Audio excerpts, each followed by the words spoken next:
আসসালামু আলাইকুম সবাইকে স্বাগত জানাচ্ছি বিডি দর্পণের নিয়মিত আয়োজন আজকের দুনিয়ায়।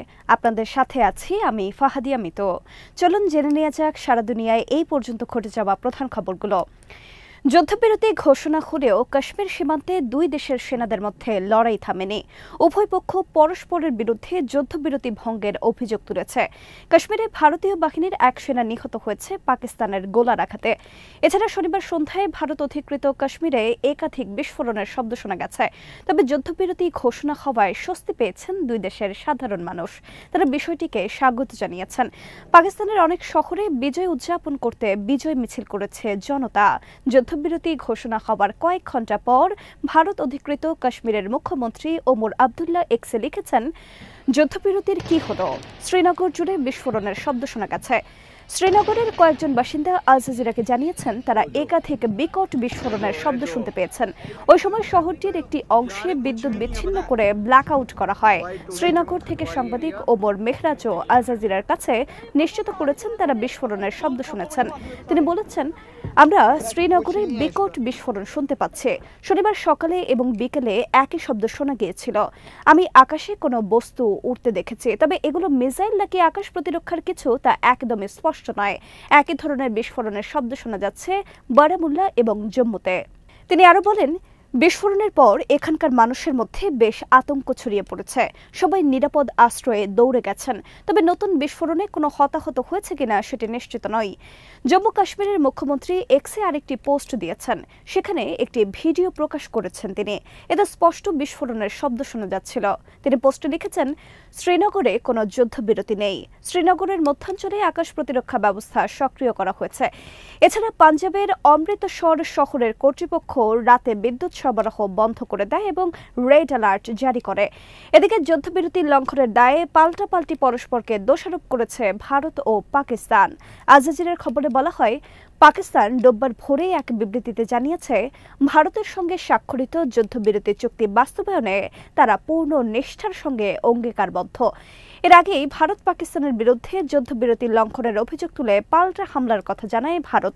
পাকিস্তানের পররাষ্ট্র মন্ত্রণালয় এক বিবৃতিতে ভারতের বিরুদ্ধেও যুদ্ধবিরতি লঙ্ঘনের অভিযোগ তোলে এবং জানায়, পাকিস্তানি বাহিনী দায়িত্বশীল ও সংযমীভাবে পরিস্থিতি মোকাবেলা করছে। যুদ্ধবিরতিতে আরও বলা হয়, যুদ্ধবিরতির সফল বাস্তবায়নে যে কোনো জটিলতা সংশ্লিষ্ট পর্যায়ে যোগাযোগের মাধ্যমে সমাধান করা উচিত। একই সঙ্গে সীমান্তে অবস্থানরত সৈন্যদেরও সংযম প্রদর্শন করা জরুরি। এর আগে ভারত ও পাকিস্তানের মধ্যে যুদ্ধবিরতির কয়েক ঘণ্টার মধ্যেই ফের উত্তেজনা দেখা দেয়। পরে আন্তর্জাতিক সীমান্ত জুড়ে পাকিস্তানের বিরুদ্ধে অস্ত্রবিরতি লঙ্ঘনের অভিযোগ তোলে ভারত। গভীর রাতে এক জরুরি সংবাদ সম্মেলনে এর তীব্র নিন্দা জানান ভারতের পররাষ্ট্র সচিব বিক্রম মিশ্র। তিনি দাবি করেন, যুদ্ধবিরতির কয়েক ঘণ্টার মধ্যেই পাকিস্তান ফের গোলাগুলি শুরু করেছে, যা অত্যন্ত নিন্দনীয়। এর জন্য সম্পূর্ণভাবে পাকিস্তান দায়ী। এদিন পাকিস্তানের গোলায় এক বিএসএফ সদস্যের মৃত্যুর কথা জানিয়েছে ভারত। এক বিএসএফ কর্মকর্তা জানান, লাইন অফ কন্ট্রোলের কাছে আরএস পুরা সেক্টরে পাকিস্তানের গোলায় তিনি নিহত হন।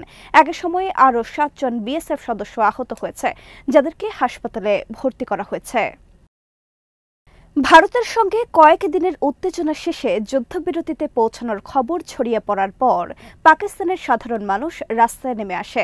বিভিন্ন জায়গায় বিজয় উল্লাস করেন তারা। আন্তর্জাতিক সংবাদ মাধ্যমগুলো জানিয়েছে, সাধারণ মানুষকে বিভিন্ন শহরে পাকিস্তান দীর্ঘজীবী হোক স্লোগান দিতে শোনা গেছে। তারা বলেছেন, এই যুদ্ধবিরতি পাকিস্তানের জন্য গৌরবের। একই সঙ্গে উত্তেজনা কমায় স্বস্তি প্রকাশ করেছেন তারা।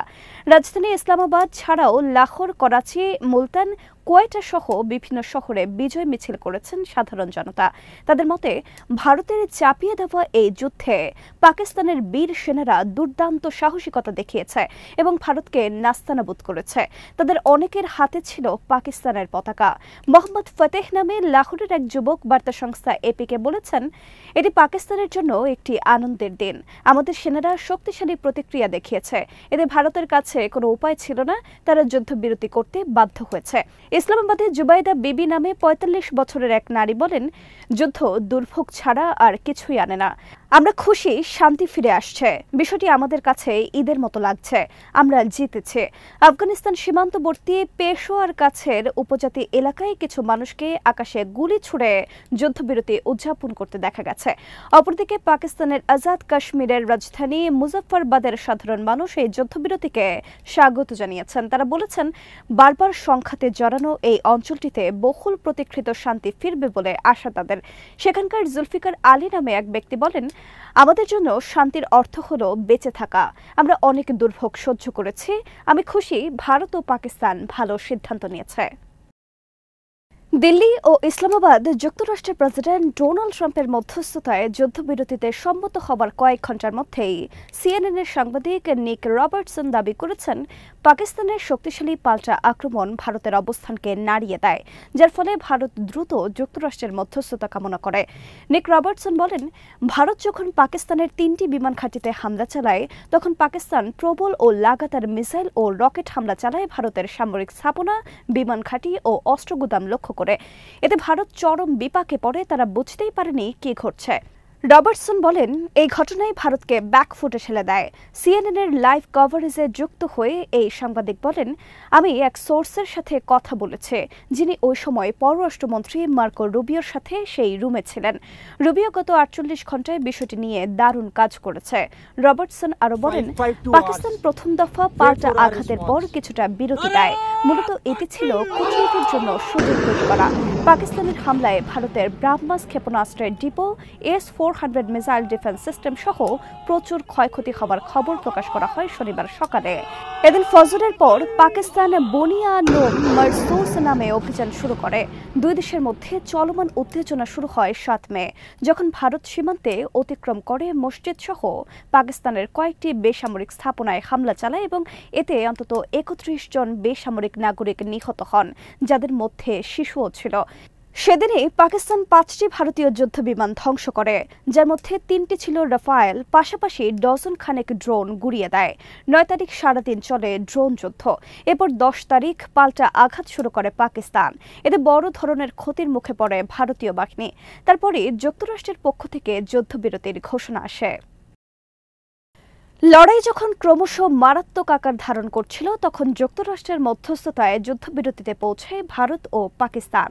এর আগে দুই পক্ষ পাল্টা হামলা চালিয়েছে পরস্পরের সামরিক স্থাপনায়। যুক্তরাষ্ট্রের পররাষ্ট্রমন্ত্রী মার্কো রুবিও ও ভাইস প্রেসিডেন্ট জেডি ভ্যান্সের 48 ঘণ্টার জোরালো প্রচেষ্টায় ভারত পাকিস্তানের মাঝে যুদ্ধবিরতি চুক্তিতে পৌঁছানো সম্ভব হয়েছে। সামাজিক যোগাযোগ মাধ্যম এক্সে দেওয়া এক পোস্টে এই তথ্য মার্কিন পররাষ্ট্রমন্ত্রী মার্কো রুবিও নিজেই জানিয়েছেন। সিএনএন জানিয়েছে, যুদ্ধ ভয়াবহ আকার ধারণ করতে চলেছে এমন গোয়েন্দা তথ্য পাওয়ার পর যুক্তরাষ্ট্র সরকার দুই পক্ষকে যুদ্ধ বন্ধে রাজি করাতে তৎপরতা শুরু করে। দফায় দফায় তারা কথা বলেছেন ইসলামাবাদ ও নয়াদিল্লির কর্মকর্তাদের সাথে। শেষ পর্যন্ত দুই পক্ষ রাজি হয় এবং শনিবার বিকেলে ডোনাল্ড ট্রাম্প সামাজিক যোগাযোগ মাধ্যমে এক পোস্টের মাধ্যমে বিষয়টি নিয়ে আনুষ্ঠানিক ঘোষণা দেন। মার্কিন পররাষ্ট্রমন্ত্রী মার্কো রুবিও জানিয়েছেন, তিনি ও ভাইস প্রেসিডেন্ট জেডি ভ্যান্স গত 48 ঘণ্টা ভারতের প্রধানমন্ত্রী নরেন্দ্র মোদী, পাকিস্তানের প্রধানমন্ত্রী শাহবাজ শরীফ, ভারতের পররাষ্ট্রমন্ত্রী এস জয়শঙ্কর, পাকিস্তানের সেনাপ্রধান আসিম মুনির, ভারতের জাতীয় নিরাপত্তা উপদেষ্টা অজিত দোভাল সহ ঊর্ধ্বতন ভারতীয় ও পাকিস্তানি কর্মকর্তাদের সঙ্গে আলোচনা করেছেন। মার্কো রুবিও বলেছেন, শান্তির পথ বেছে নেওয়ার ক্ষেত্রে প্রধানমন্ত্রী মোদী ও শরীফের প্রজ্ঞা, বিচক্ষণতা ও রাষ্ট্রনীতির প্রশংসা করি। তার এই পোস্টের আগে মার্কিন প্রেসিডেন্ট ডোনাল্ড ট্রাম্প এক্স পোস্টে বলেন, আমি আনন্দের সঙ্গে ঘোষণা করছি, ভারত ও পাকিস্তান অবিলম্বে পুরোপুরি যুদ্ধবিরতিতে রাজি হয়েছে। শুভ বুদ্ধির ব্যবহার করে উভয় পক্ষ এই সিদ্ধান্তে আসায় অভিনন্দন। প্রেসিডেন্ট ট্রাম্পের ঘোষণার পরপর ভারত ও পাকিস্তানের পক্ষ থেকে যুদ্ধবিরতি কার্যকরের তথ্য নিশ্চিত করা হয়। ভারতের কেন্দ্রীয় সরকার বলেছে, শনিবার স্থানীয় সময় বিকেল 5টা থেকে সেনা, বিমান ও নৌবাহিনী পাকিস্তানের দিকে সব ধরনের গুলি চালানো বন্ধ রাখছে। পাকিস্তানের পররাষ্ট্রমন্ত্রী ও উপপ্রধানমন্ত্রী ইসহাক দারও একই ধরনের ঘোষণা দেন। তিনি বলেন, এই অঞ্চলে শান্তি এবং নিরাপত্তা নিশ্চিত করার জন্য পাকিস্তান সবসময় চেষ্টা করে যাচ্ছে এবং কখনো নিজের সার্বভৌমত্ব ও অখণ্ডতার প্রশ্নে আপোস করেনি। এই প্রথম কোনো পূর্বশর্ত না রেখে ইউক্রেনের সরকারের সঙ্গে সরাসরি শান্তি সংলাপ শুরুর প্রস্তাব দিয়েছেন ভ্লাদিমির পুতিন। রোববার রাশিয়ার প্রেসিডেন্ট কার্যালয়ে ক্রেমলিন থেকে দেওয়া এক বার্তায় পুতিন বলেছেন, ইতিমধ্যে এই বিষয়ে কিয়েভকে অবহিত করা হয়েছে। পুতিন বলেন, আমরা কিয়েভের সঙ্গে সরাসরি শান্তি সংলাপ শুরু করতে আগ্রহী এবং এই ক্ষেত্রে আমরা কোনো প্রকার পূর্বশর্ত রাখছি না। গত বৃহস্পতিবার ইস্তাম্বুলে কিয়েভের প্রতিনিধিদের এই ব্যাপারে প্রস্তাবও দেওয়া হয়েছে। রাশিয়ার প্রেসিডেন্ট চান দুই দেশের প্রতিনিধিদের সম্ভাব্য সংলাপ তুরস্কে হোক। এই সংলাপই শেষ পর্যন্ত দুই দেশকে যুদ্ধবিরতির দিকে নিয়ে যাবে আশা প্রকাশ করেছেন তিনি। তুরস্কের প্রেসিডেন্ট রিসেপ তাইয়েপ এরদোয়ানের সঙ্গে এ বিষয়ে কথা বলবেন বলেও জানিয়েছেন পুতিন। পুতিন বলেন, আমাদের প্রস্তাব টেবিলের ওপর আছে। এটা এখন ইউক্রেনের সরকার এবং তাদের পৃষ্ঠপোষকদের উপর নির্ভর করছে, যারা সম্ভবত জনগণের স্বার্থের চেয়ে নিজেদের রাজনৈতিক উচ্চাকাঙ্ক্ষা দ্বারা চালিত হয়।